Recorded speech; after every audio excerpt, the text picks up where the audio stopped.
এভাবেই স্বাস্থ্য অধিদপ্তরের মহাপরিচালকের সঙ্গে উত্তপ্ত বাক্য বিনিময় হয় ডাক্তার ধনদেব চন্দ্র বর্মন নামের এক চিকিৎসকের। দুজনের এই উত্তপ্ত বাক্য বিনিময় টক অব দ্য কান্ট্রিতে পরিণত হয়েছে। স্বাস্থ্যের ডিজি এবং চিকিৎসক বর্মনের পক্ষ নিয়ে অনেকেই করছেন আলোচনা সমালোচনা। এরই মধ্যে উঠে এসেছে কি ঘটেছিল সেখানে, কেন ডিজির সঙ্গে তর্কাতর্কিতে জড়ালেন চিকিৎসক। স্বাস্থ্য অধিদপ্তরের ডিজির মতো শীর্ষ পর্যায়ের কর্তার সঙ্গে তর্কে জড়ানো নিয়ে জানতে চাইলে ধনদেব বর্মন সাংবাদিকদের বলেন, ডিজির কাছ থেকে গুরুজনের মতো ব্যবহার আশা করেছিলেন তিনি। শুরু হচ্ছে দেশের সর্ববৃহৎ প্রযুক্তি মেলা সিটিআইটি মেগা ফেয়ার 2025। চলে আসুন 8 থেকে 13 ডিসেম্বর আইডিবি ভবন, ঢাকা। কিন্তু ডিজি এসে কি কি সমস্যা সেগুলো জানতে না চেয়ে ভেতরে কেন টেবিল এই নিয়ে কথা বলেন। তিনি বলেন, তোমার বন্ধুরা সব অধ্যাপক হয়ে গেছে, তার কেন হয়নি।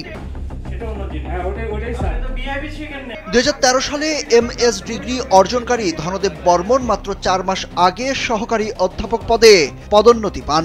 এই দীর্ঘ সময়ে কেন তিনি পদোন্নতি পাননি সে বিষয়ে খোঁজ নিয়ে জানা গেছে নানা তথ্য। সংশ্লিষ্টরা জানিয়েছেন, আওয়ামী লীগ সরকারের 17 বছরে তিনি কোনো পদোন্নতি পাওয়ার প্রক্রিয়া অনুসরণ করেননি।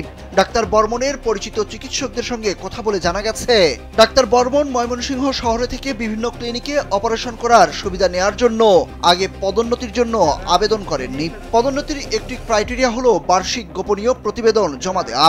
সেক্ষেত্রেও তার অবহেলা ছিল।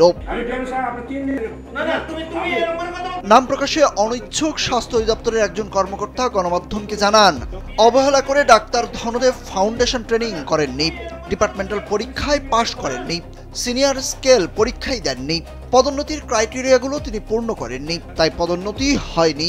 এই অন্তর্বর্তীকালীন সরকার তাকে পদোন্নতি দিয়েছে।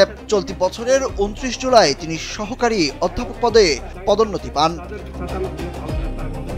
সুরজ আহমেদ, কালবেলা।